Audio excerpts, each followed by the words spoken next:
Hello, and welcome to our Total War Warhammer 2 Let's Play.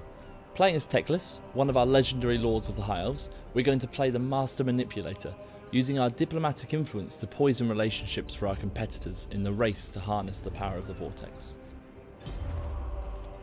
High Elves are a perfect fit for this playstyle. They have unique campaign mechanics such as elven espionage, which allows us to see the territory of anybody we trade with, as well as intrigue at court, which we will talk about later.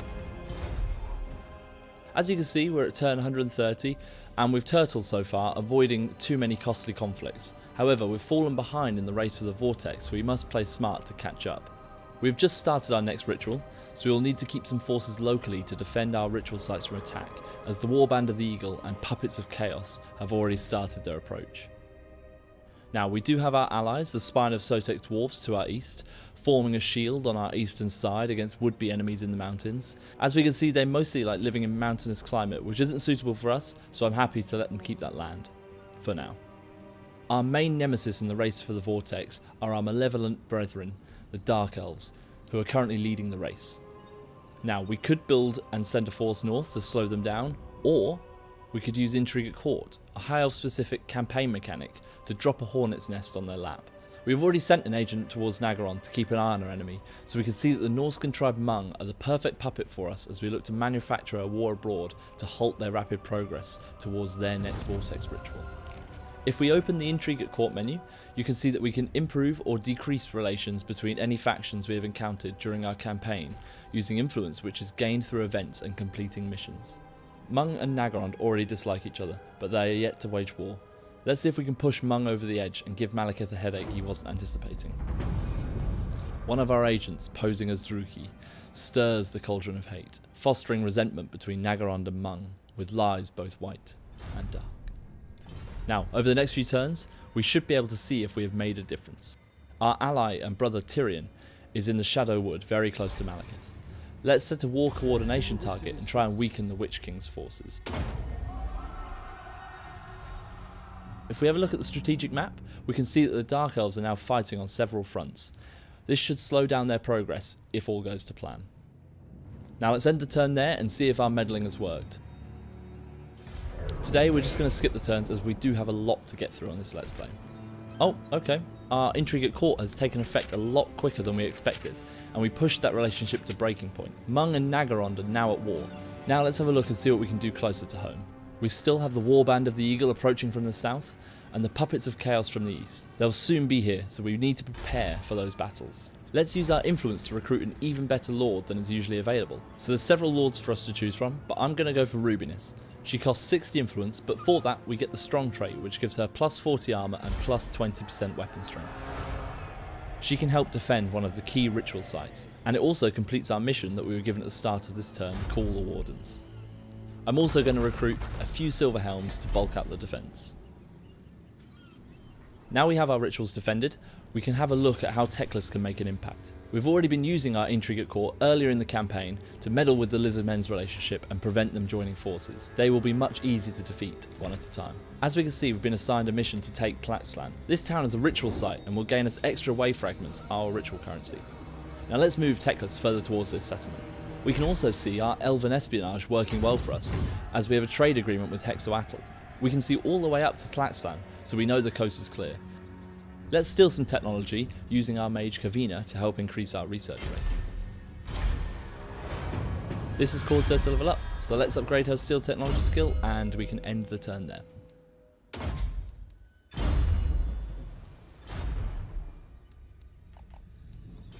Our strategy of stunting the progress of the Druki is beginning to take even more shape. Our allies Lothan are now mobilising against the Dark Elf settlement, and we have established a non-aggression pact with Hmong. Closer to home, let's move Teclis closer to his destination. He is now trespassing in Hexoatl land. They could become a real issue for us soon, so we will need to think about how we can make life difficult for them. They only have one main ally, the New World colonies. Let's try and drive a wedge between them and Hexoatl. Using Intrigue at Court, we can start to deteriorate their relationship.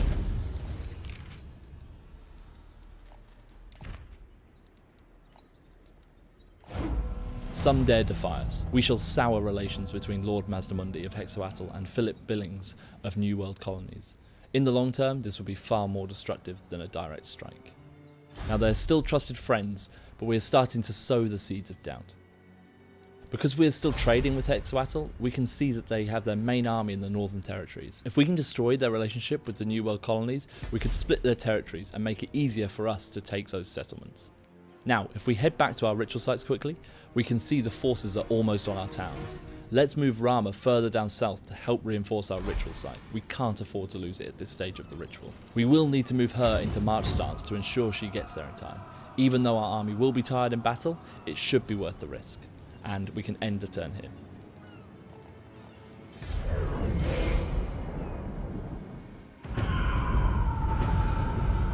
These ritual disruption forces are really getting close now. The puppets of chaos are at the gates and have besieged our settlement, and the warband of the eagle aren't far away either. We need to attack chaos right away to ensure we don't get ganged up on by both of them and get swarmed. Now let's make sure we're in control of this situation. Thanks to our new elite general and our reinforcing army, we have outmaneuvered the puppets of chaos and made this a winnable battle for us.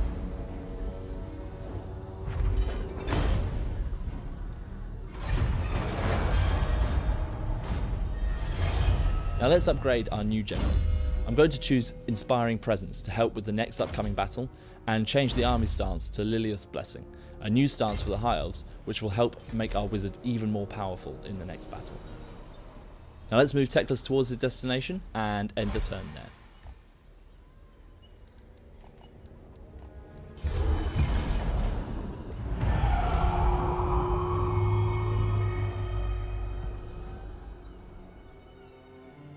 Our technology maritime empire has just finished. This has given us even more oversight over the New World by allowing us to spy on all sea regions.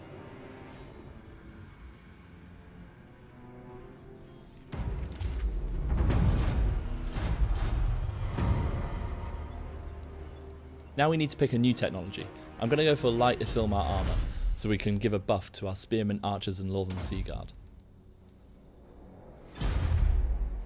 Now let's change our focus to destroying these armies threatening our ritual. As we've played this tactically and managed to keep our armies down south, and using intrigue at court to meddle up north, we can sally forth and win both battles to continue with our ritual.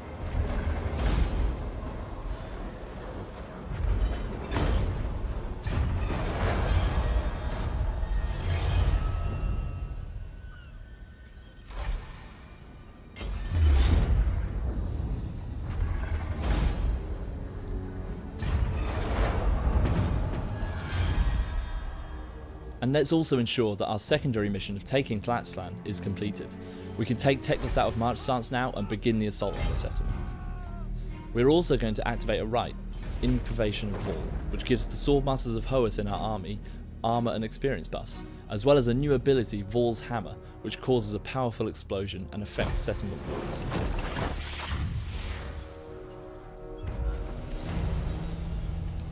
We've also been granted a powerful item. I'm going to choose the enchanted Ithilmar breastplate, which gives us an armor and melee defense boost.